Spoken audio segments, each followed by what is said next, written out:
Hello friends and welcome. It's Morgana here today. Today's demonstration will be this beautiful sunlight over the marshes painting inspired by the works of UK landscape artist Keith Nash. I'm beginning today with some cold pressed watercolour paper, 100% cotton.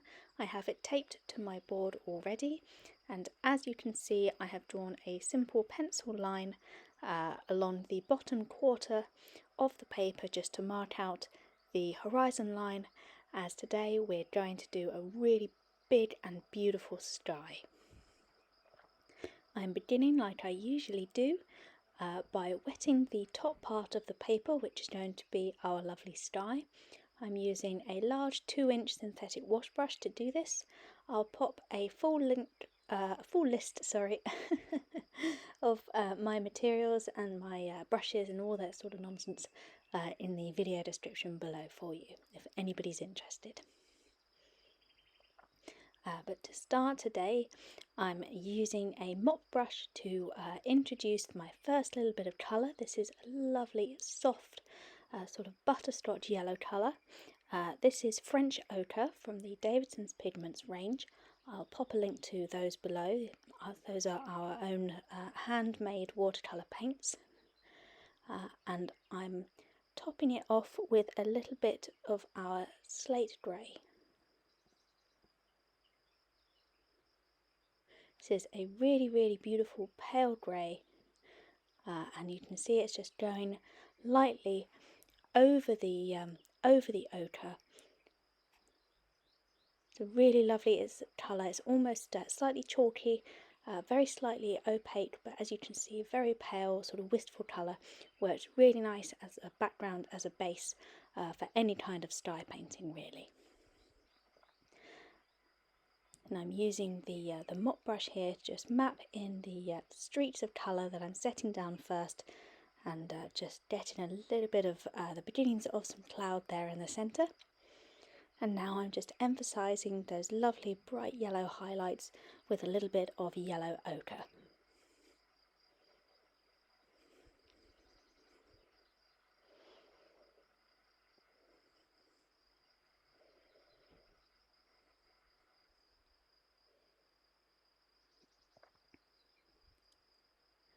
Now I'm introducing here some sky blue. This is a lovely warm blue colour. If you don't have our sky blue, you can always substitute something like cerulean, would work really well here, or a nice turquoise. I'm introducing a little ultramarine along the top there as well, to just give a little bit of variation and dimension in our blue tones here in this lovely sky. And as you can see, I'm just sweeping the colours across the paper. I'm using the centre of the paper as my focal point, so to speak, for the sky at the moment. All of my lines are converging in roughly this area, and all I'm working to do is to bring these colours together, get them to blend harmoniously, and get a lovely streaky, sort of bright, beautiful sky studded with clouds, a little bit of dimension and colour from the setting sun, perhaps giving that lovely glimmer of golden light.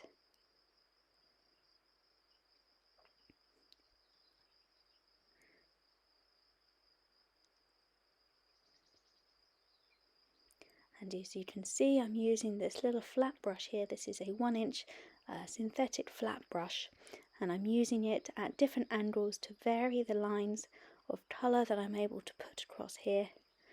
It's great for those lovely wide sweeps there, like that sweep of ultramarine just across the bottom part of the sky there, but I'm also able to turn it on its edge and do these quick lovely strokes that introduce a little bit of texture into our sky.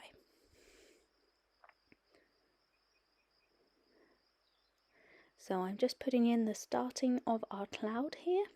This is a lovely little technique. You just scrunch up a bit of clean tissue and away you go. While the paint is still wet, it's quite easy to lift the colour off to reveal again our lovely white paper. And as you can see, I'm doing a light sweeping motion from right to left with the tissue here to create the illusion of the light beams coming from behind our lovely cloud here, just casting down into the sky.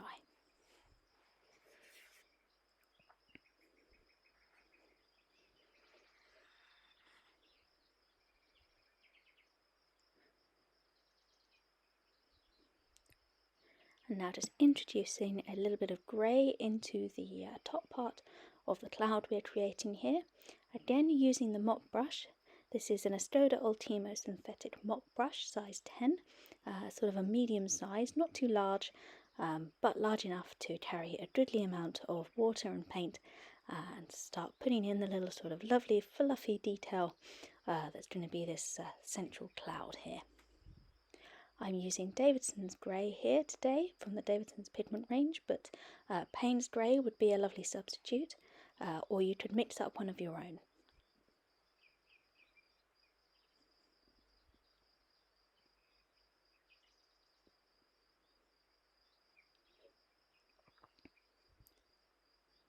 Again, just introducing this lovely soft grey colour, using quite a dilute version of this grey, so it is really rather powerful.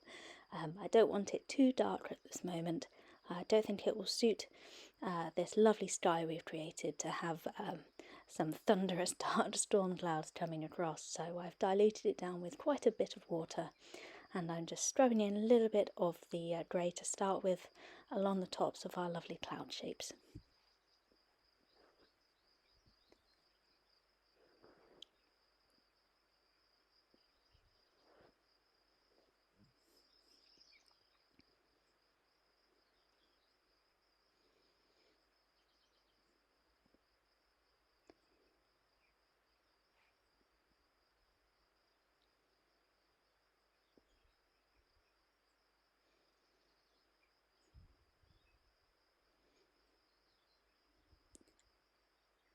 And as we go along, I'm able to just slowly build up more colour and more texture carefully. This is a little bit of a, it's a funny old process this, because you want to go slowly and sort of take care to look and see and sort of almost sense where your details need to be, where the cloud shapes need to go across this beautiful sky. But at the same time, you're working with the wet paper and the watercolour, which of course the paint reacts differently depending on how wet the paper is when you put it on. So you really have a timer, a little mental timer ticking away at the same time. I want to put this these lovely studding grey clouds on whilst the paper is still nice and wet. So you can see I'm being quite hasty with my brush strokes. I'm just dabbing it in here, this lovely soft grey, and really trying to get a lovely diffusion going on across our sky. I'm really pleased with how this central cloud is looking, the one sort of going diagonally from left to right across the paper. Slightly less pleased with the top one, but the reason for that is that paper was starting to dry considerably more than the rest of the page while I was painting in the cloud. Sadly, this is something that happens when you have your board at an angle like I do. My board is at roughly 30-ish degree angle approximately, so it is a little tilted. I find it easier to paint on, but simultaneously it does make it slightly harder as well, as the top portion of the paper tends to dry faster as gravity pulls the water down the paper towards the bottom. So that is something to bear in mind, fellow artists, if you do set your board at an angle like I do.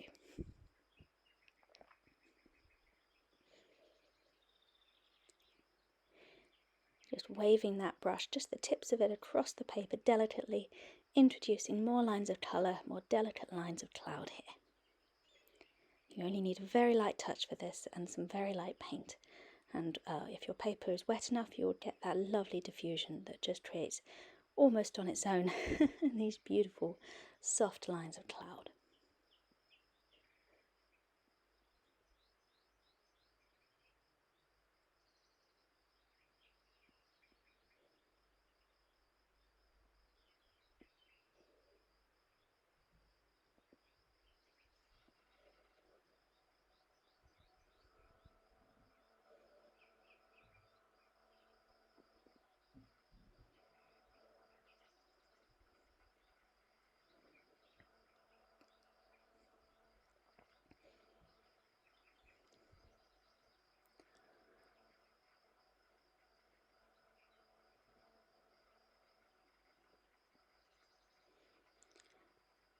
And now I'm starting work on the land below.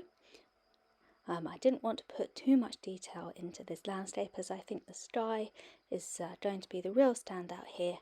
So I'm starting with my flat wash brush, putting a little bit of dry brush straight across the bottom of the page there. This is a colour that's mixed up with the sky blue, a little bit of the Davidson's grey, and a lovely colour called fawn ochre, which is a really lovely greyish brownish ochre colour with a hint of yellow as well. Really good mixer, and it's created this lovely almost greenish grey, which I'm now popping a little bit of red onto the top of. This is a dark rusty red. This is our red ochre, and I've mixed it with a little bit of the fawn ochre as well to just dull it down, as it really can be quite bright. And I'm just putting it on in these lovely flat strips here to denote our foreground. A little bit of land on this lovely glittery, this sparkly marsh. Referring of course to the technique of dry brushing and leaving that almost sparkly white paper through the streaks of the dry brush. Don't worry, I'm not going to put anything actually sparkly onto this painting.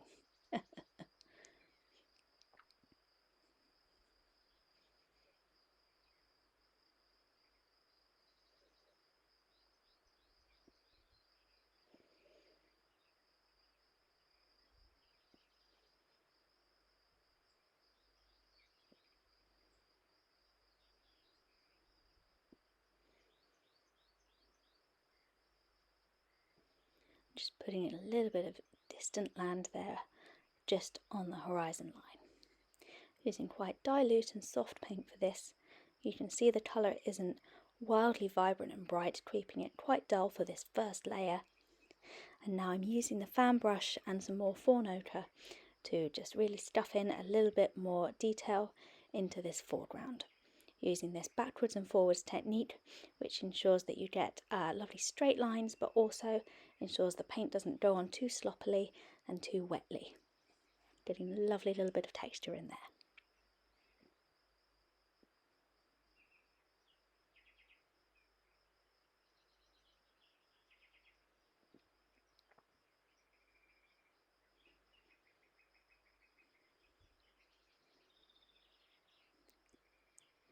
Now that we've got that extra little bit of texture into our marshland, I'm coming in again with this big lovely flat brush and putting in the darks further into our foreground. Again using the grey here, and I'm concentrating it in the foreground land. I'm going to leave alone that little bit that I've put across the horizon line there, because as it's further away from the viewer, I want it to look paler and more far away. So I'm going to put minimal detail on that back part, but just darken down the front and keep the detail in this front area.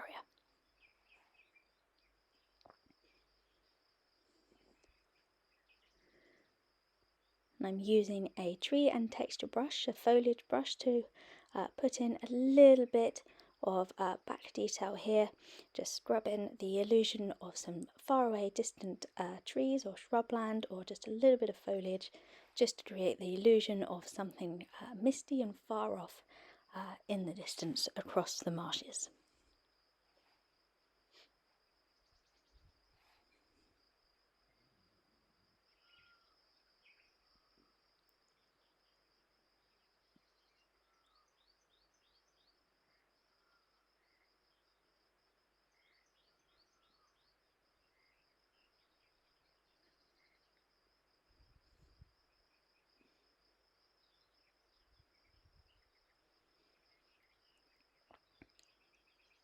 Now, as this is a marshland, I am using a liner brush to put in some lovely reeds standing up from this little spit of land we've got coming in here from the left.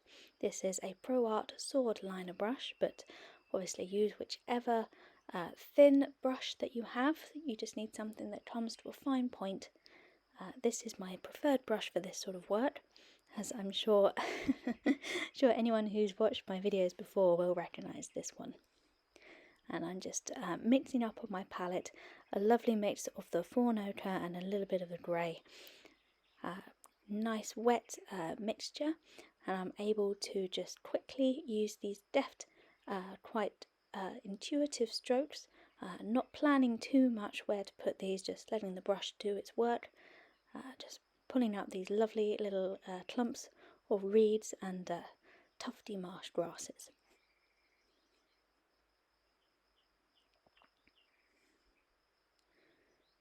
And the brilliant thing about the liner brush is you can turn it on its side and use the flat of it to just give these lovely loose impressions of the rubbed up earth around the grass roots, or a little bit of extra foliage, just that extra little touch of dark detail that really brings the foreground further out of the painting.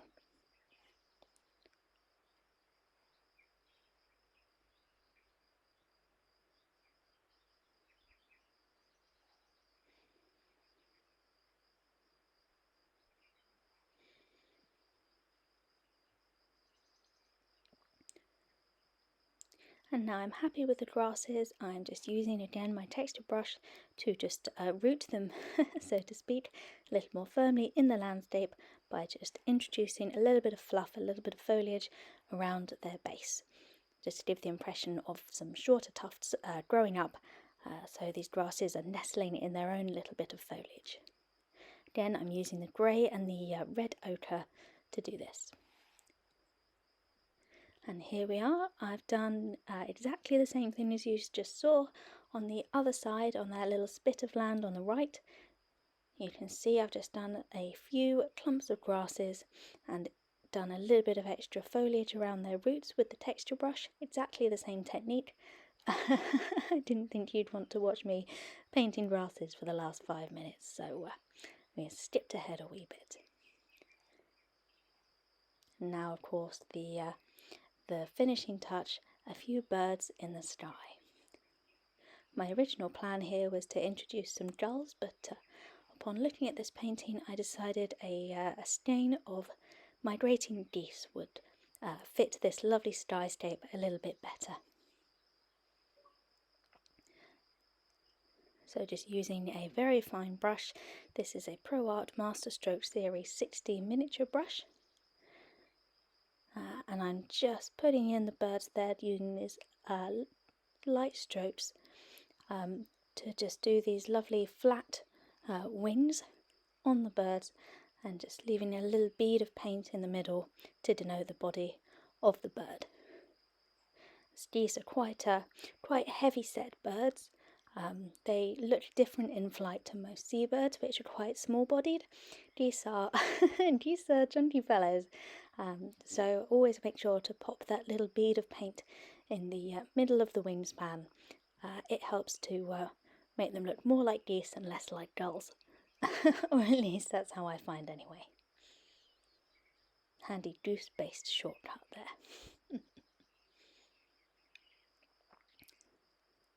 You can see I'm doing them in a rough, almost V formation. Nothing too symmetrical, just popping them down wherever it looks like they should go.